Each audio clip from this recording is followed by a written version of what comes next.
En ce temps-là, Jésus disait aux foules, « Le royaume des cieux est comparable à un trésor caché dans un champ. L'homme qui l'a découvert le cache de nouveau. Dans sa joie, il va vendre tout ce qu'il possède et il achète ce champ. Ou encore, le royaume des cieux est comparable à un négociant qui recherche des perles fines. Ayant trouvé une perle de grande valeur, il va vendre tout ce qu'il possède et il achète la perle. » Acclamons la parole de Dieu. J'étais un jeune séminariste, il y a de nombreuses années maintenant, et nous allions travailler le week-end dans une paroisse d'un quartier très pauvre de Madrid. Le prêtre qui s'occupait de cette paroisse était un très bon prêtre. Il y avait une communauté de jeunes religieuses dans le secteur de la paroisse. C'étaient des religieuses de l'une des congrégations franciscaines et elles effectuaient un travail formidable avec les gens du quartier, avec ces gens qui étaient presque tous dans le besoin, des gens très pauvres. Un jour, en parlant avec une de ces religieuses, une jeune religieuse, plus âgée que moi parce que j'étais presque un enfant à l'époque, elle m'a dit, je ne sais pas comment était la conversation, mais je ne l'ai pas oublié. Elle m'a dit, je me suis consacré au royaume. Au royaume? Elle n'a même pas dit au royaume des cieux, non. Je suis consacré au royaume. J'étais un jeune homme. Je commençais à peine à étudier. Je n'avais aucune idée de la théologie et presque rien. Mais cela faisait un bruit étrange en moi. Et en méditant là-dessus, je me suis dit, je ne me suis pas consacré au royaume. Qu'est-ce que le royaume? Le royaume des cieux. Et qu'est-ce que c'est? Je sentais que ce n'était pas mon truc. Et j'ai tout de suite pensé, moi je me suis consacré au roi, au Christ. Parce que le royaume, Jésus ne parle pas du royaume, il parle du royaume des cieux.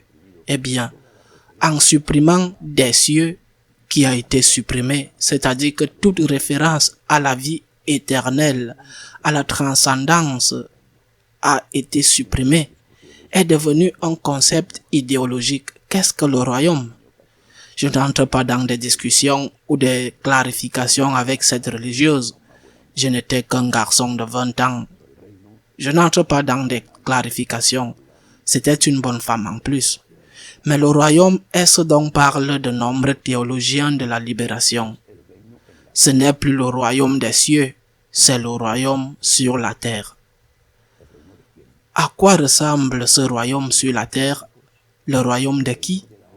Le royaume des politiciens, de l'once et du marteau, le royaume des camps de concentration, le royaume des pelotons d'exécution sur les murs des cimetières, comme ce fut le cas à Madrid, ma ville, où les communistes ont tué tant de prêtres. Qu'est-ce que le royaume? Je le répète, si on enlève même le mot paradis, c'est un concept idéologique manipulé qui à la fin est devenu un drapeau pour accrocher des gens naïfs. Par contre, nous savons tous très bien qu'est-ce que le roi? C'est une personne. Ce royaume dont je ne sais pas ce qu'il est, pour beaucoup, c'est la patrie sans classe que Marx a prêché et que Staline a appliqué en envoyant tous les descendants en Sibérie. Le royaume n'est pas mort pour moi sur la croix. Celui qui est mort pour moi sur la croix est une personne, Jésus. Le Christ est le roi. En Espagne, comme nous sommes un royaume, heureusement, nous disons « longue vie au roi ». Il y a des frontières, il y a une histoire, mais nous disons « longue vie au roi ». Nous, moi du moins, je suis dans l'église pour le Christ. Et j'ai toujours été très clair. Pour moi, la première chose est le Christ. Le Christ présent dans son église, le Christ présent dans ceux qui souffrent, Le Christ présent de manière particulière dans l'Eucharistie, le Christ.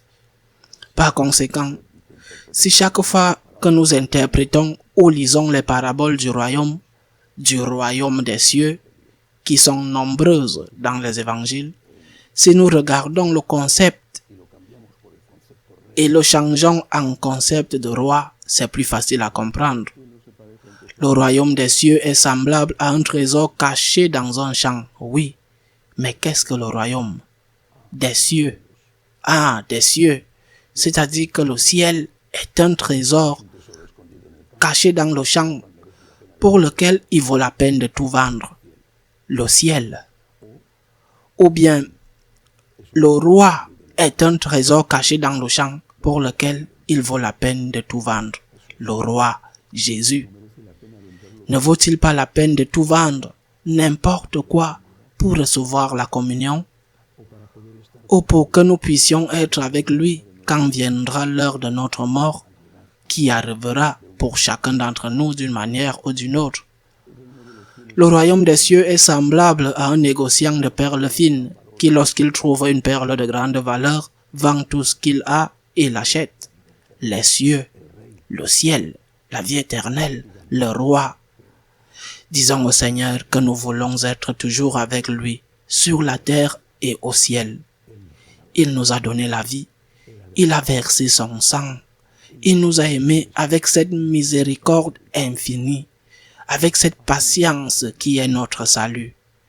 Pour lui, pour le Christ qui est le trésor, qui est plus précieux que le plus grand et le plus grand des trésors, pour lui nous voulons faire les choses, pour lui être avec lui sur la terre et si Dieu le veut, être avec lui au ciel.